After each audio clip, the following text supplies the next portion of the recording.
Samuel Eto'o est un grand footballeur, mais une petite personne. On a dit pas de mots dénigrants. Ce n'est pas dénigrant ce que je dis. Pas de mots dénigrants. Voilà. Je vais expliquer, vous allez comprendre. L'influence, c'est le bon usage du pouvoir et de l'autorité qu'on a sur les autres.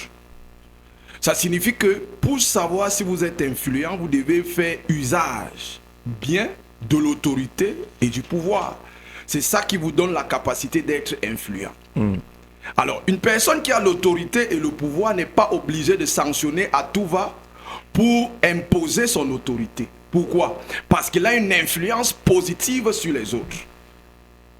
Alors, pourquoi on vous dit qu'il y a quelqu'un qui peut être une grande personne dans un domaine particulier et une autre qui peut être une petite personne?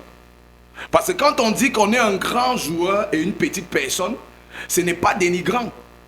Parce qu'à la réalité, ça signifie quoi? Le grand footballeur n'a pas la capacité d'être influent positivement sur ceux qui sont autour de lui.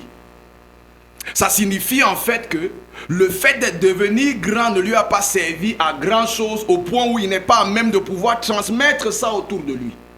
Si tu es grand et que tu es le seul arbre le plus grand de la forêt et qu'il n'y a aucun autre arbre qui te tient, il y a échec. Ça signifie qu'autour de toi, tu dois pouvoir avoir des grands. Et qu'est-ce qui fait ta grandeur?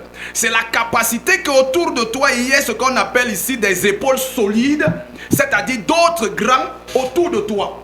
Des grands parfois qui font en sorte que ton aura soit confondu à leur aura et vos ensembles d'aura constituent quelque chose de particulier qui a de l'influence même quand vous ne dites rien, votre simple présence.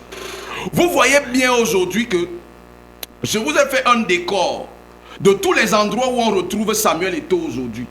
Est-ce que vous croyez véritablement qu'il a besoin d'être partout dans tous ces endroits-là pour qu'il entre dans les cœurs des gens? Non.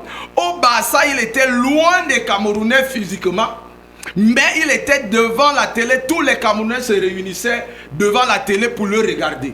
Pourquoi? Parce que l'influence qu'il avait, ce n'était pas le fait, n'est-ce pas, de son hyper-présence ou de son omniprésence, mais beaucoup plus sur la capacité qu'il avait à avoir de l'influence positivement sur le ballon. Pourquoi? Parce qu'il pouvait jouer de la technicité physique, de l'intelligence tactique sur le terrain, en menant le ballon où il veut, quand il veut, au fond des filets. Et c'est ça que les Camerounais aimaient. Alors s'il perd cet élément qui a fait de lui un homme grand, pour s'arrêter à ce que les gens ont toujours combattu en Samuel Eto'o.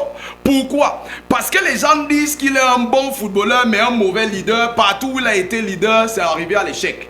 Ses propres entreprises, c'est un cas. Et aujourd'hui, sa famille même, quand tu vois ses petits frères, ses frères, ses amis, et tout ce... On n'en sait rien. On n'en sait rien. Non, on n'en sait rien. Ça ne relève pas de l'actualité. Ça ne relève pas de l'actualité. Moi, j'analyse. Je vous montre simplement quoi? Jean-Jacques il n'a pas de petits frères voyous, il n'a pas de petits frères il n'a pas de petits frères voyous. S'il vous plaît. Ça ne nous intéresse pas, vraiment ça. Jean-Jean Béa. Parlons de Samuel Eto'o. Non, mais c'est vous qui êtes en train d'évoquer. C'est vous qui êtes en train de parler. Ce que moi j'ai fait, ce sont des perdus. Je n'ai cité personne. Voilà, on n'entre pas là-bas dans sa vie familiale. Ce que je fais des analyses. Oui. Alors vous avez dit, on n'analyse pas ce cas, mais pour moi, dans mon analyse, je fais de manière générale. Je n'ai pas un problème avec les personnes. Vous faites du Félix Zogo là? Non, je ne fais pas du Félix Zogo. Je fais du Patrice Siméon Bomo. Je suis analyste, je le fais depuis plus de 12 ans. Vous dites que tout ce qui touche...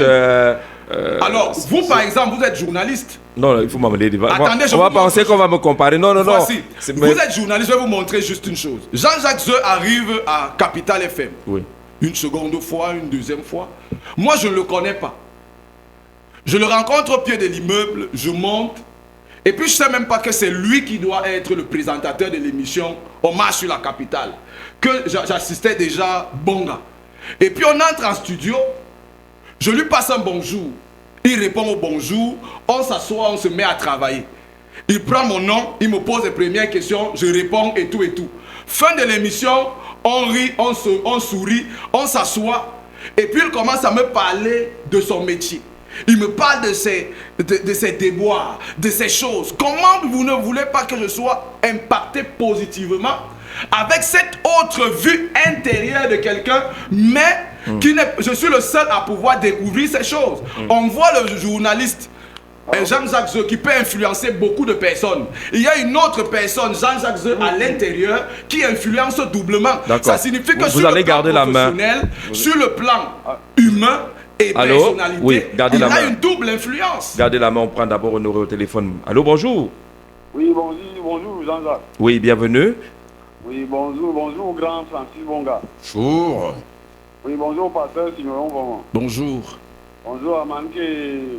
Bonjour, Honoré. Pourquoi Honoré ne dit pas grand pasteur? Parce que, justement, moi je ne me connais pas trop dans les affaires de football et tout. Et ce qui me fait appeler, c'est le pasteur Patrick Simeon Bonga. Patrick Simeon Bonga, je crains que quelqu'un te porte plainte et que tu te retrouves en prison. Tu n'as aucune qualité de dénigrer les gens tels que tu es en train de le faire là. La dernière fois, tu étais avec le professeur Maurice Kamto. Et là, une fois aussi, le professeur Pascal Sarang m'a appelé, tu as touché son intimité. Il faut te maîtriser. Il ne faut vraiment pas parce que tu es pasteur. Alors, d'accord. On comprend cela, mais on veut rester sur la thématique. Je crois qu'on a suffisamment dit à Patrice Simeon, lorsque cela s'impose, qu'il faut éviter tout ce qui peut être dénigrant. On a compris cela, mais est-ce qu'on contribue maintenant à la thématique, Honoré? Ah, il est certainement parti.